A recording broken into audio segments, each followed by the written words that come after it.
আমাৰ সংসদ সদস্য ৰিপুণ বৰা ডাঙৰীয়া, এই সমষ্টিৰ প্ৰাৰ্থী আমাৰ হিৰণ্য ভূঞা ডাঙৰীয়া, অমৰেন্দ্ৰ সিং ডাঙৰীয়া,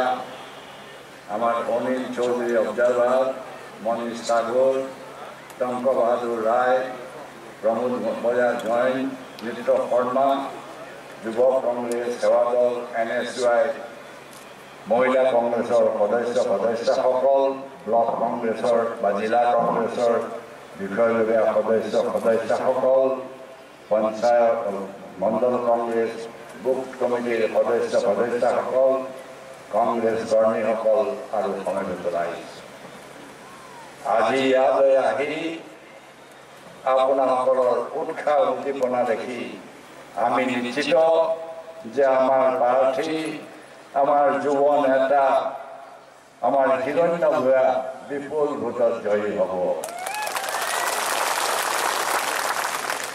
আমি কংগ্ৰেছ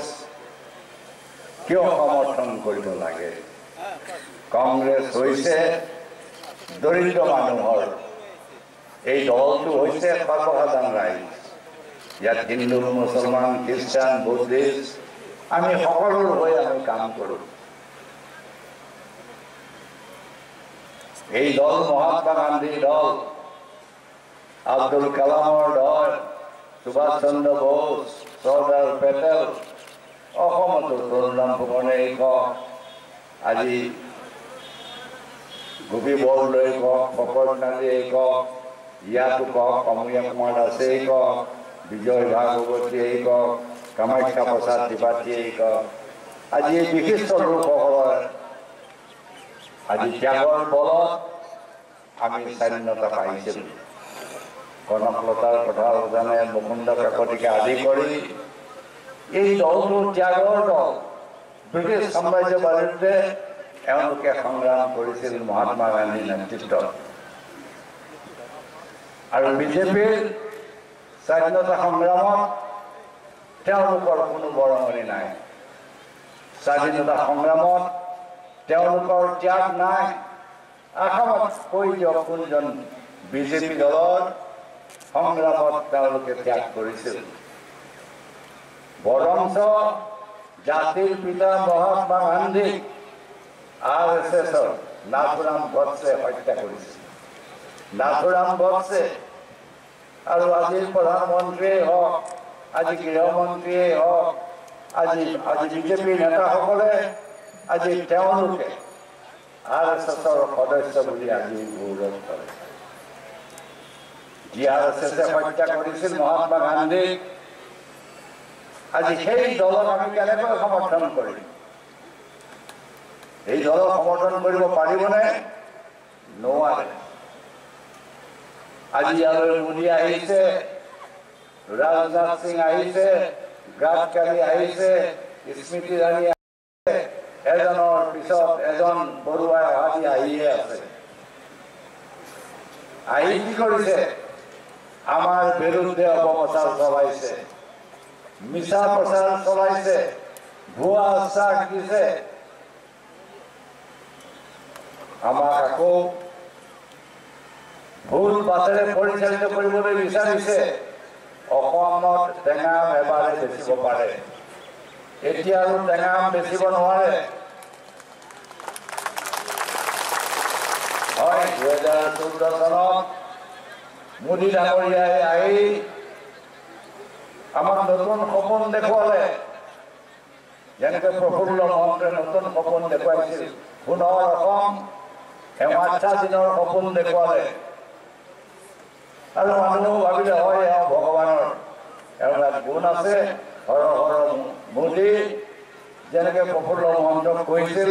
শংকৰদেৱৰ নতুন আবিৰ্ভাৱ। ভাৰতবৰ্ষৰ মানুহে ভাবিলে, অসমৰ ভাবিলে এওঁ নতুন আবিৰ্ভাৱ হৈছে। এইজনে আমাক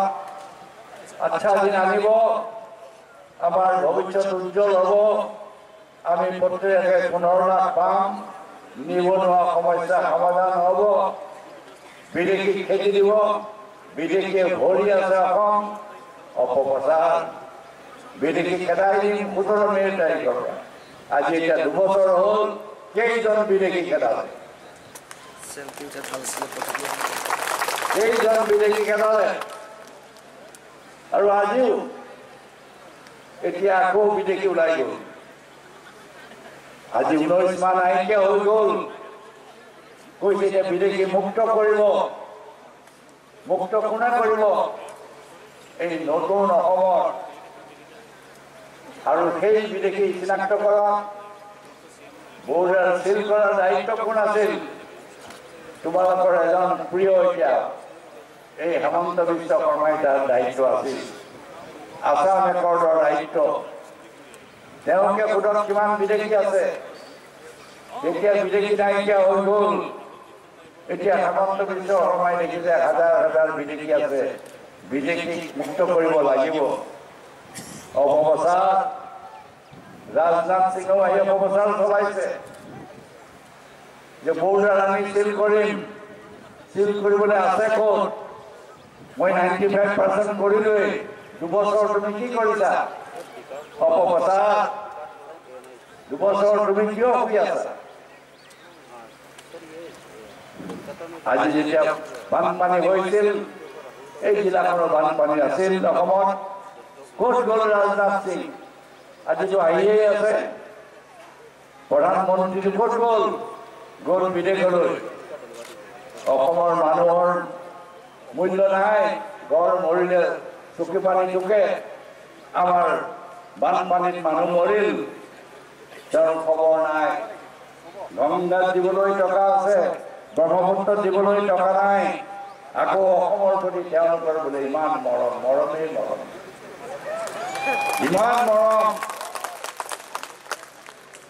বানপানীৰ সময়ত আহিবলৈ সময়ে নাই আমাৰ যি স্পেচিয়েল ষ্টেটাছ বুলি কয় বিশেষ ৰাজ্য মৰ্যাদা অসমৰ নহয় বহুতে ভুল বুজি আছে গোটেই নৰ্থ ইষ্টৰ বিশেষ মৰ্যাদা তুমি কাঢ়ি নিলা যাৰ পৰা 4-5 হাজাৰ টকা আমি লোকচান হৈছোঁ নিবনুৱাৰ সমস্যাৰ কথা কোৱা আজি আমাৰ যিখন ইয়াত ইণ্ডাষ্ট্ৰী কৰিলে শিল্প কৰিলে তেওঁলোকক বেলেগ একটু ইনচেন্টিভ বা সুবিধা দিয়ে সেইবোৰ কৰ্তন কৰি দিলে কোন আহিব ইয়ালৈ আকৌ বোলে তেওঁলোকৰ মৰমে ভৰিয়ে আছে বোলে ইমান মৰম লাজত টকা নাই দিয়া ব্ৰহ্মপুত্ৰ বোৰ্ড গঠন কৰা নাই অপপ্ৰচাৰ আকৌ কৰিছে যে 15 বছৰ তৰুণ গগৈয়ে কি কৰিলে অসমখন ধ্বংস কৰিলে ৰাইজ তেজপুৰেই কওক বিশ্বনাথ চাৰিআলিয়েই কওক বৰতলাই কওক মই বোলে অসম ধ্বংস কৰিলোঁ আগে দৰমহা নাপায় ৰাস্তা নাই চাৰিফালে হত্যা ইয়াত দুলাল ভূঞাক কেনেকৈ হত্যা হৈছিল জিলা কংগ্ৰেছৰ সভাপতি মই জানো মই তেখেতক চন্দ্ৰিকা সাহু কেনেকৈ মাৰিছিল নাৰায়ণ ৰয়কে আদি কৰি কিমান মানুহৰ ওপৰত অত্যাচাৰ চলাইছিল এই বৃন্দাবন গোস্বামীয়ে আছিল এই হাজৰিকাই আছিল পদ্ম হাজৰিকাহঁতে আছিল কি হৈছিল এই সমষ্টিত বৰতলা কি আছিল আজি জানো তাত মেডিকেল কলেজ কোনে কৰিলে এই ইয়াৰ কলেজখনত অনুদান কি দিলে বৃন্দাবন গোস্বামীটো শিক্ষামন্ত্ৰী আছিল আমি দিলোঁ তেজপুৰ ল'ৰা ছোৱালীৰ কাৰণে কলেজবিলাকৰ কাৰণে স্কুলবিলাকৰ কাৰণে টকা আমি দিলোঁ অনুদান দিলোঁ এতিয়া কৈছে তৰুণ গগৈ অসম ধ্বংস কৰিলে আমি চৰকাৰী চাকৰিয়ালক দৰমহা দিলোঁ মহিলাক সেল্ফ হেল্প গ্ৰুপ দিলোঁ শিশু জন্ম হ'লেও টকা দিলোঁ মামণিয়ে কওক মাজনীয়ে হওক গৰ্ভৱতীৰ পৰা আৰম্ভ হৈ অবিবাহিতা মহিলা ছোৱালীক চাইকেল দিলোঁ কম্পিউটাৰ দিলোঁ লেপটপ দিলোঁ গাঁৱৰ মানুহক কি কয় ট্ৰেক্টৰ দিলোঁ পাৱাৰ টিলাৰ দিলোঁ আমি বোলে ধ্বংস কৰি থৈ গ'ল অপপ্ৰচাৰ তেওঁলোকে পৰিৱৰ্তন বিচাৰিছে তোমালোক শাসন থাকোঁতে কি আছিল কেন্দ্ৰত কোন আছিল তেতিয়া বিজেপি আছিল অসমত এজেপি আছিল সেই সময়ত অসমৰ অৱস্থা কি আছিল অশান্ত অসম আজি বিধ্বস্ত অসম এই সময়ত আমি ক্ষমতালৈ আহিছিলোঁ অসমৰ ঘৰ দুৱাৰ ধ্বংস কৰিছিল আমি কৈছোঁ নতুনকৈ ঘৰ বনাই দিম আমি নতুনকৈ ঘৰ বনাই আছোঁ আজিও অপপ্ৰচাৰ আজি মোৰ বিৰুদ্ধে নানান অপপ্ৰচাৰ মোদীয়েতো বিচাৰিছে যে মই এতিয়া মৰিবৰ সময় হৈছে কৈছে গগৈ 90 বছৰ হ'ল গগৈ যাবৰ হ'ল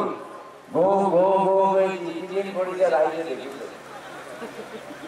মই কি নাযাওঁ কিন্তু মই জীয়াই থাকিম অসমৰ ৰাইজৰ মোৰ প্ৰতি আশীৰ্বাদ আছে তেজপুৰবাসীৰ আশীৰ্বাদ আছে মোদীৰ হাৱে মোক কামত নিদিয়ে মোদীৰ হাৱে মোক কামত নিদিয়ে মোক অসমৰ মানুহে ক'ব আৰু অসমৰ মানুহৰ আশীৰ্বাদত মই মুখ্যমন্ত্ৰী হৈছোঁ মোদীৰ আশীৰ্বাদত হোৱা নাই মোদীয়ে মোক মুখ্যমন্ত্ৰী বনা নাই মোদীয়ে মোকতো বেয়া পাবই কাৰণ মই অন্যায়ৰ বিৰুদ্ধে যুদ্ধ কৰিম আৰু মই যুদ্ধ কৰি গৈ থাকিম মই যুদ্ধ কৰিম অন্যায়ৰ বিৰুদ্ধে অসমৰ প্ৰতি অন্যায় কৰিবা অসমীয়া মানুহৰ প্ৰতি অন্যায় কৰিবা মই তাৰ বিৰুদ্ধে যুঁজিম সেই যুঁজিবৰ কাৰণে যিখিনি লাচিত বৰফুকনে কওক আজি চিৰাই যি তেজ সেই তেজ মোৰ গাত আছে আজি যুঁজিম আমি 100জন মোদীৰ লগত আমি যুঁজিব লাগিব অন্যায়ৰ বিৰুদ্ধে যুঁজিব লাগিব যেনেকৈ কংগ্ৰেছে ব্ৰিটিছ সাম্ৰাজ্যৰ বিৰুদ্ধে যুঁজিছিল এইবাৰো এই অপশক্তি যি অপশক্তি আমাৰ মাজত বিভেদ সৃষ্টি কৰিবলৈ বিচাৰিছে RSS শাসন কৰিবলৈ আহিছে এই RSS অসমৰ অসমীয়া এই সংস্কৃতি সমন্বয় সংস্কৃতি এই সংস্কৃতি আজি কলুষিত কৰিবলৈ আহিছে আমি নিদিওঁ আজি RSS ভৰি গৈছে চাৰিওফালৰ পৰা ভিতৰে জানে যে আমাৰ যিসকল নেতা আছে এইসকলে তেওঁলোকক আজি ৰক্ষা কৰিব নোৱাৰে আজি বিজেপি গাল কোন সেই পুৰণা বিজেপি গালে আজি বটলটো বদলাইছে মদখিনি একে খালি কৈছে নতুন ওল্ড ওয়াইন যেনেকে নিউ বটল বুলি কয় লেভেলটো বনাইছে বিজেপি আসল বিজেপি প্রফুল্ল মহন্ত আছে সৰ্বানন্দ সোণোৱাল কোন আছিল হেমন্ত বিশ্ব কোন আছিল এই বৃন্দাবন কোন এওঁৰ দিনত শিক্ষা বিভাগত কি হৈছিল ধৰ্ম পাইছিল নে শিক্ষয়িত্ৰীসকলে শিশুসকলৰ কি অৱস্থা আছিল ইউনিফৰ্ম পাইছিল নে ক'ত পাইছিল শিক্ষামন্ত্ৰী পুনৰ অসম বনাইছিলে আজি আন্দোলনৰ নামত শ লোক আজি তেওঁলোক শ্বহীদ হৈছিল আজি ইন্দিৰা গান্ধীৰ কথা মনাহেঁতেন এই শ মানুহ শ্বহীদ নহলহেঁতেন এওঁলোকৰ স্বাৰ্থৰ কাৰণে আজি শ্বহীদ হৈছিল আজি ইয়াতো এই দেশৰ লগত তেওঁলোকে হাত মিলাইছে আজি বদৰুদ্দিন আৰু বিজেপি আজি এটা মুদ্ৰা হিপিটি আজি মোক সমালোচনা কৰে বদৰুদ্দিনক সমৰ্থন নকৰে এতিয়া বদৰুদ্দিন হ'ল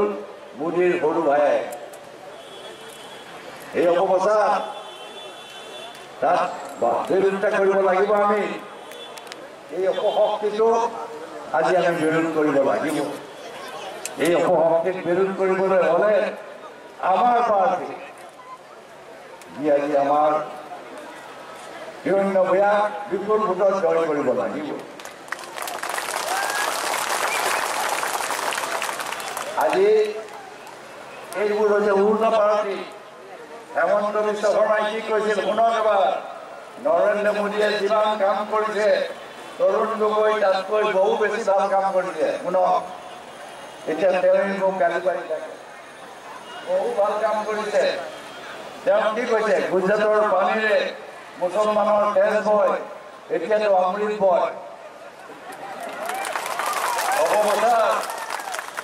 তেওঁ কি কৈছে এনে হত্যাকাৰী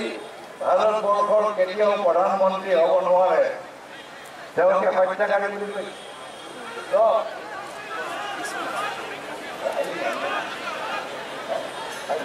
ৰাইজ সেইকাৰণে মই আপোনালোকক অনুৰোধ কৰিছোঁ এই নিৰ্বাচনত আমাৰ পাৰ্টীক আপোনালোকে ভোট দি বিপুল ভোটত জয়যুক্ত কৰক আৰু ময়ো আপোনালোকক কাৰ্যসূচী দিছোঁ এওঁক শিকাই দিয়ক মই স্পেচিয়েল প্ৰগ্ৰেম দিম যাতে অসমৰ উন্নতি হয় তেজপুৰবাসীৰ উন্নতি হয় এওঁ মোৰ ল'ৰাৰ লগত হিৰণ্য ভূঞা মোৰ ল'ৰাৰ লগত মোৰ ল'ৰা হিচাপে মই গণ্য কৰিছোঁ মোৰ ল'ৰা হিৰণ্যক দিয়া মানে মোক ভোট দিয়া আজি মই ইয়াত ৰাইজৰ মাজত যিটো উৎসাহ উদ্দীপনা দেখি মই আজি আনন্দিত হৈছোঁ আৰু মই নিশ্চিত যে এইবাৰ নিৰ্বাচনত আমি বিপুল ভোটত জয়ী হ'ম